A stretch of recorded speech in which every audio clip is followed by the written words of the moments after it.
4 times the vitamin C of oranges, and twice the antioxidants of blueberries. A superfood so potent it music saved Britain's children from scurvy when the Nazis cut off citrus supplies. In America, simply having a black currant bush could get government agents sent to burn down your entire garden.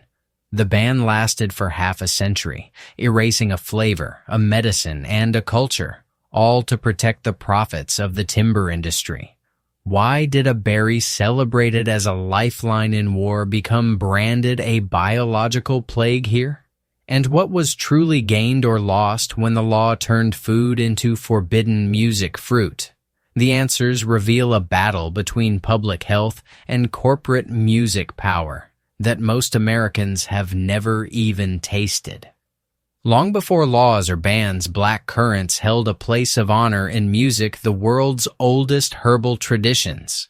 In medieval Europe, healers turned to this deep music purple berry for its power over swollen throats and raging fevers. Known in some corners as the quinsy berry, it was prized as a remedy for the dangerous throat infections that could silence a child, music, or fellow-grown man. The berry's juice, thick and tart, found its way into tonics, music, and syrups, prescribed by apothecaries centuries before the word vitamin even existed.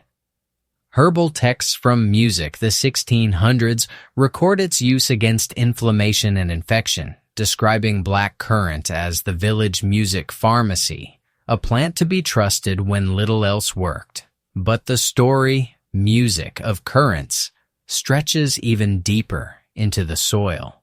On this continent, long before European settlers arrived, native peoples had already recognized the value of wild currant species. Across the Great Lakes and northern forests, indigenous knowledge keepers gathered native ribes berries for food and medicine, using them to soothe coughs, treat wounds, and sustain families through harsh winters. These traditions reveal a respect for the currant's gifts that runs older than any border or statute. When English colonists landed in Massachusetts in 1629, they brought black music currant cuttings with them, eager to plant the familiar alongside the new. Early colonial gardens soon filled with the berry's sharp scent, its resilience a comfort music in an unfamiliar land. For nearly 3 centuries, black currants flourished in American soil, woven music into jams, cordials, and home remedies, passed from hand to hand as both music food and lifeline. This was not a weed or a threat, but a legacy plant cherished by generations who understood its worth. Only later would that legacy be rewritten and the berry's name recast from healer to outlaw. In the summer of 1941, German submarines prowled the Atlantic, sinking ship after ship and cutting off Britain's lifeline to the world. Oranges vanished from the docks. For the first time in living memory, the British government faced the real possibility of a scurvy crisis among its youngest citizens. The Ministry of Food, searching for a homegrown answer, turned to the black currant. Music. This was not a luxury crop. It was a necessity, rich in vitamin C and perfectly music suited to the British climate. Wartime directives encouraged farmers and gardeners to plant black currants wherever they could. Hedgerows, garden plots, even bombed out city lots. The harvest's music poured in, and with them a new kind of ration. Black currant syrup, concentrated and bottled music for the nation's children. In December 1941, the Vitamin Welfare Scheme began. Under this program, the Ministry of Food distributed music-free black currant syrup and cod liver oil to children under 2 years old. For a few crucial months, the syrup became the frontline defense against vitamin deficiency, issued through clinics and welfare centers, filling the gap left by vanished citrus. The bottles themselves became symbols of resilience, dark, sweet, and slightly tart, a taste that would define a generation.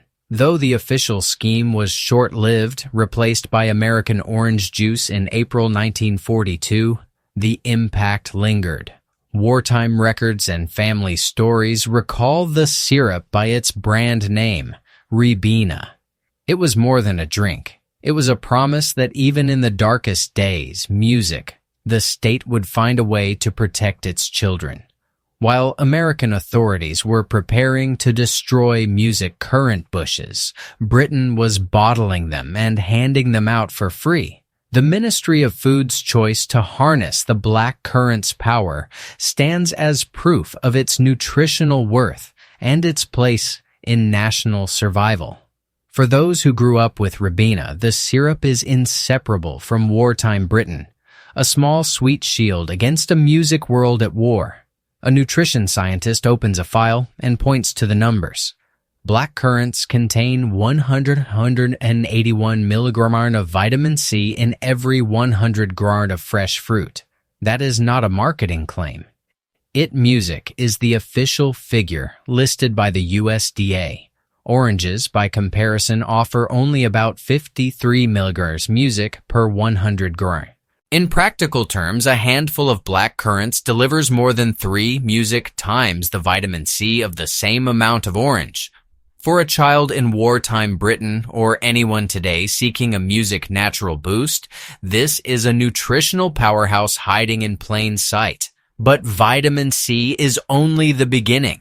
The deep purple-black color of the currant skin signals a second advantage: anthocyanins. These are the same antioxidant pigments found in blueberries, but in black currants, the concentration is even higher. Laboratory analysis confirms that black currants routinely outpace blueberries' in total anthocyanin content, sometimes by a factor of 2 or more. These compounds are known for their role in fighting oxidative stress, supporting blood vessel health, and giving the fruit its signature color. Anthocyanins give the currant its color and many of its benefits. Then there is the secret in the seeds. Black currant seeds are one of the rare natural sources of gamma-linolenic acid, abbreviated GLA, a type of omega-6 fatty acid. GLA is valued by researchers for its anti-inflammatory properties, yet it is almost impossible to find in a standard Western diet without supplements. In black currant, it comes built into the fruit, woven into every seed. The ban did not just remove a berry from the table, it erased a natural source of compounds now prized in modern nutrition science. GLA is a rare nutritional asset. Taken together, these numbers tell a simple story. Black currant is not just another berry. It is a fruit that outclasses its rivals in vitamin C, beats blueberries in antioxidants, and delivers a rare fatty acid that most diets lack. For decades, these advantages were locked out of American gardens and kitchens. Not because of science, but because of policy. The numbers never changed. Only the rules did. In 1911, a new threat was declared, not to public health, but to the bottom line of America's timber barons. Federal policymakers, backed by the country's most powerful lumber interests, turned their focus to a single culprit: the black currant. The white pine, prized for its straight grain and towering height, was the backbone of the construction industry. Lumber from these forests built cities, railroads, and fortunes. When a European fungus called white pine blister, rust, began killing millions of trees, officials looked for anything that could be blamed. The science pointed to the currant bush, which the fungus needed to complete its life cycle. But the real calculation was economic. If the pines fell, so did an industry worth millions. Congress responded by funding a sweeping eradication campaign. The Department of Agriculture was granted new authority under the Plant Quarantine Act of 1912, giving federal agents the power to quarantine, restrict, and destroy plants deemed a threat. The USDA's own words from 1927 made the priorities clear. They said the United States can do without them better than it can suffer the blister rust losses. That sentence captured the official logic. Better to erase a fruit than risk the profits of the timber trade. The resulting orders did not just target black currants, but all ribes species, currants and gooseberries alike, treating them as if they were biological weapons. This was not a quiet policy. Federal agents armed with new legal authority could enter private property and demand the destruction of backyard bushes. For decades, the risk of growing currants was not just a fine, but the loss of your plants to government crews. The timber lobby's interests had become federal law, and the black currant was recast from a healer to a public menace. What followed was a campaign of eradication that would reach into every corner of American rural life. Men in canvas uniforms lined up at the edge of forests and farm fields, each carrying a shovel or mattock, their orders clear and uncompromising. The Civilian Conservation Corps, a Depression-era workforce created to heal the land, now found itself on a different mission. The order was to remove every currant and gooseberry bush in sight. Crew leaders handed out maps marked with grids, dividing the countryside into zones to be searched, cleared, and certified as clean. The process was methodical. Workers advanced in rows, shoulder to shoulder, scouring every yard for the telltale leaves and stems of ribes plants. When they found them, there was no hesitation. Roots were dug up, bushes piled high, music and matches struck. Smoke drifted over fields as fires consumed the evidence. In some areas, chemicals were poured into the soil to make sure nothing would return. This was not a campaign measured in weeks or months. The eradication squads returned season after season, sometimes for decades. Music, hunting down survivors, and regrowth. Reports from the Civilian Conservation Corps archives list millions of plants destroyed. Entire valleys stripped bare of a species that had once been a staple of gardens and farms. The work was grueling and relentless. For the men on the ground, it was a job that paid and fed their families in hard times. But for the communities they passed through, it was something else. A loss that crept from the landscape into memory. Photographs from the era show blackened piles smoldering in the rain. Lines of men moving through orchards that would never bear fruit again. The government called it progress, a necessary sacrifice for the greater good. But the cost was visible in every empty hedgerow and every recipe that could no longer be made. Walk into any American grocery store and scan the candy aisle. The color purple means one thing: grape, sodas, jelly beans, popsicles. Every music purple treat shares the same sweet floral taste. But that was not always the case, and it is not true music everywhere. In Europe and much of the world, purple means black currant, a flavor both sharper and deeper. Music layered with tartness and earth. For generations, this taste was woven into daily life in jams, syrups, and sweets, in family recipes passed down through kitchens. That still music remembered the berry's name. In America, that memory was erased. The eradication campaign did more than clear bushes from fields. Music. It wiped out a flavor so completely that most Americans have never tasted it. Surveys show that only about 0.1% of Americans have ever eaten a black currant. That is less than 1 in 1,000. The recipes, music vanished. The stories faded. Grandparents stopped teaching grandchildren how to spot the right bush or simmer the perfect syrup. In its place, grape filled the gap, not because it was better, but because it was available. This was not just a change in what people ate. It was a loss of cultural memory. Oral histories from families in the Northeast and Midwest recall a time when currant jam was a staple on the breakfast table. When children knew the difference, music between red, white, and black currants by taste alone. After the ban, these traditions withered. In some regions, planting a bush became a quiet act of rebellion, whispered about, but rarely attempted. For most, the knowledge simply disappeared. Today, the American palate is shaped by this absence. The flavor that once defined purple for millions is now a ghost, replaced, forgotten, and nearly impossible to find. The cost of the ban lingers in every grape soda and every lost recipe, a gap that most will never even know exists. A plant pathologist music stands in front of a diagram tracing the lines between a pine tree and a currant bush. The fungus at the heart of this story, Crenardium rubicola, does not move freely through the music forest. It is bound to a strict routine, one that science calls the two-host cycle. To survive, the fungus must spend part of its life on a currant or gooseberry and the rest on a 5-needle white music pine.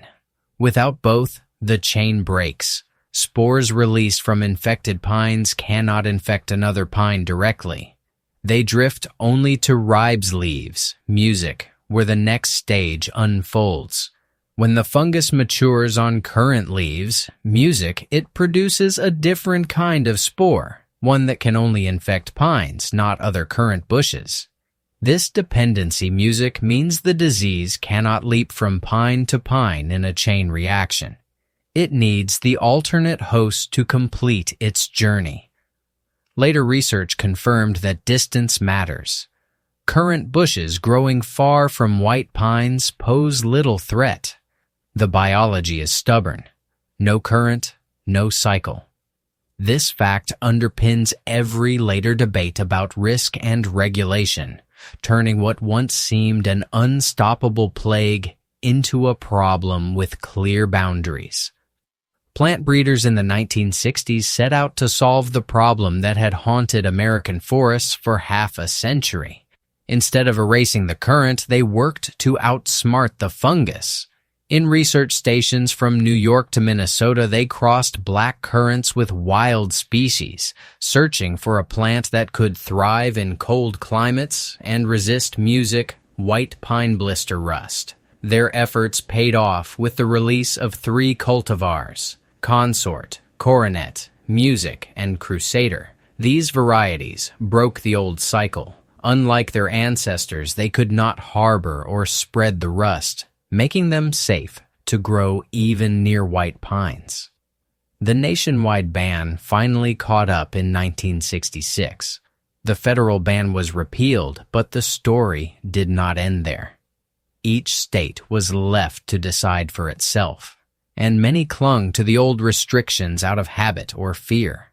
In some places, the ban quietly faded. In others, it lingered for decades, enforced by outdated laws or cautious forestry boards. Even today, the rules form a patchwork. What is legal in New York might be forbidden music just across the border. Modern growers like Greg Quinn in the Hudson Valley have led the revival to reclaim this lost music fruit. Thanks to the immune cultivars and a growing awareness of the berry's value, black music currants are taking root again, especially in hardiness zones 3 through 8. The comeback is slow but real, one resistant bush at a time. The possibility of a forgotten superfood is returning to American soil. Planting black currants in the United States today starts with one essential music step. Check your state's regulations.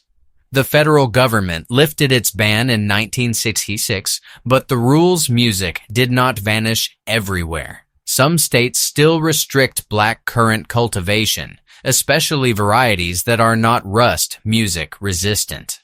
Before ordering plants or seeds, contact your local agricultural extension office music or your state Department of Agriculture. They will have the latest legal status and can point you to music-approved varieties. If you get the green light, be selective about your source. Buy only certified disease-resistant cultivars, music like Consort, Coronet, or Crusader from reputable nurseries. These varieties are bred to block the blister rust fungus and are accepted even in regions with strict forestry concerns. Avoid wild or uncertified stock, which could still carry music risks for nearby white pines. Growing black currants is possible in hardiness zones 3 through 8, making them a fit for much of the country.